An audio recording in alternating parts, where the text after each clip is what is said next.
Hi everybody, AJ here. Hope you're doing well. Going to do a quick video here on the importance of posing, believe it or not. In a way, this has little to do with animation and more to do with what makes a good pose, and in Maya, how do you make a good pose? What is involved in that process? What controls should you use? What controls should you not use? And I guess basically just go through the importance of attaining something that you're trying to shoot for when it comes to a pose. So, like, when you're doing a walk this week, you'll notice that there is the contact, the down, the passing, and the up pose. And really, what you're going to want to do as you look at those things is figure out how to create those poses with the character that you have provided. So, what I'm going to do here is just show you how to create a pose. I'm going to do it right now and just watch the amount of things that I start moving around and modifying to get a good pose.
So there you have just a quick pose. Notice as I was making this, I touched virtually every control on the character. To create a good pose, of course, you want to keep in mind line of action, things like that, but also you want to use the tools that are at your disposal to create a good pose. When you are creating your poses for the walk, please keep these things in mind because truly, this is what will create those good poses. Some common pitfalls that people run into when they're doing their poses, they basically will run into like the hips. Let me go ahead and just do this real quick. I'll grab my all button and I'll start bringing this stuff back to normal. So what we tend to run into when posing characters, a lot of people run into this issue where they go and they take their hips and they say, okay, I'm going to move the character. I'm going to move the hips forward or something. Okay, cool. And then they'll move the foot. They'll go, all right, great. Well, the foot's like kind of off the ground, and they'll go, okay, maybe I'll fix the hips. And they'll do this. And they'll go, okay, cool. And then I'll move the hands, and the hands will be like this. And notice how the fingers, I have not touched the fingers. This is the wrong thing to do, by the way. Where you're just like, okay, I'm going to pose it out. And they do this. And they're like, okay, cool, done.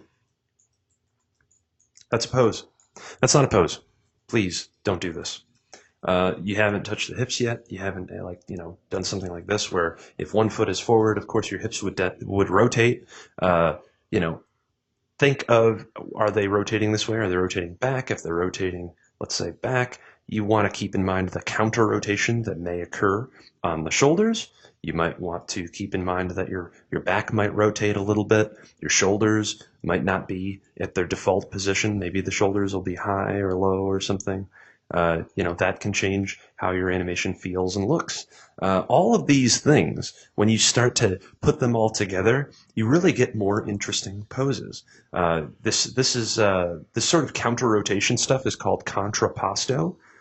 So if you're trying to make your poses look interesting and try to find that sweet spot to make it feel alive rather than what Maya gives you by default, you might want to just look at this and go, okay, well, if I'm moving my feet in a certain direction, then the hips will kind of do what the feet do in a small way. So like if my left foot is forward, then you'll notice that my hips will kind of rotate out to sort of meet that. You don't want to put a lot of pressure on the hips and kind of rotate them the other way.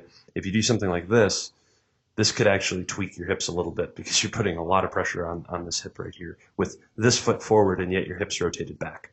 It's not physically impossible to do, but this will feel more natural. So you do something like that. Now, basically, when you start to see something like this, you now have this little cross hatch thing going on where you can say, okay, I can kind of see where the rotation is happening, and I want the back to do the opposite of that. So basically, you take the back and the shoulders, and you say, okay, well, if this is rotated forward, then I want this to be rotated back a little bit. If this is rotated, in Z to the left, I'm going to rotate this to, in Z to the right.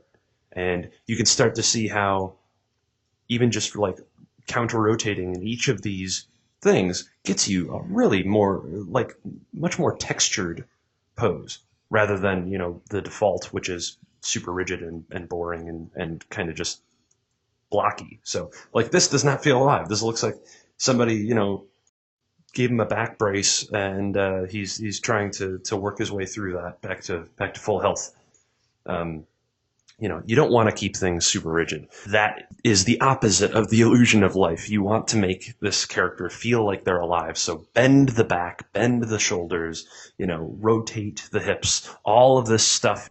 It's not really just there as like, oh, well, wouldn't it be interesting if this, I put this control here on this rig? No, it's there to serve a purpose.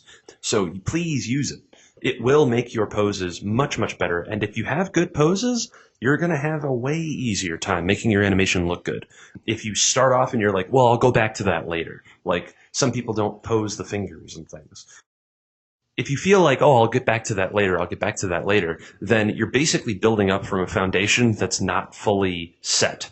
And if you're going to do that, you're going to have to go back twice as much and fix a bunch of your stuff. And you're going to set yourself up for failure or at least frustration. So, I would hope that you look at this and go, okay, cool. Obviously I need to concentrate on what makes a good pose. So maybe you want to, again, watch at least the speed posing thing that I show, analyze the amount of tweaks and untweaks that I do throughout the process. I mean, I'm going through and I'm just playing around seeing, okay, what works here, what doesn't work. I go through certain things, over and over again. Sometimes I'll zero controls out just so I start from scratch. Sometimes you can spend an hour just on one pose, but if you do that and you really get a good pose, now you're building from an awesome foundation. Everything from there is going to be good as well. But if you're starting off with a pose that's really kind of, like this, where it doesn't really say anything, there's not really a line of action, everything you build off of this is going to suck. And, you don't want your stuff to be that way. So please, please, please, this is like probably one of the most important podcasts you can watch before you go into your projects for this week and getting the walk blocked in. So please analyze this and use it, because when you get into week 4, if you don't have your good poses, you're just not going to have fun. And I would hate that to happen to you. So thank you for watching. And of course, I will talk to you soon.